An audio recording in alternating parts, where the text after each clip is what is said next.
নমস্কার। এখন কড়াইয়ে জল লবণ দিয়ে ডিম সিদ্ধ করে নেব। লবণ দিয়ে ডিম সিদ্ধ করলে ডিম তাড়াতাড়ি ছাড়ানো হয়ে যায়। ডিমগুলি ছাড়িয়ে এইভাবে কেটে রেখে দেব। ডিম রান্না অনেকেই অনেকভাবে করেন, একবার হলেও এইভাবে রান্না করে খেয়ে দেখবেন। এই যে ডিমের স্বাদটা মুখে লেগে থাকার মতো। এখন আমি কড়াই বসিয়ে দিয়েছি। কড়াইয়ে পেঁয়াজ, কাঁচা লঙ্কা আর টমেটো ভালো করে ভেজে নেব, ভেজে পেস্ট করে নেব।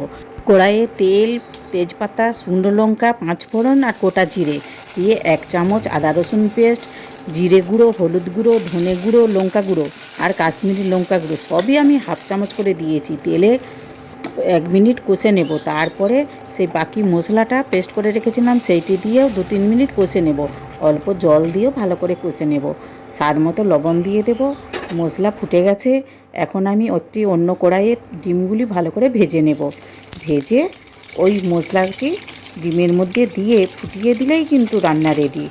ডিম কেটে রান্না করলে ডিমের কারির স্বাদটা দ্বিগুণ বেড়ে যায়।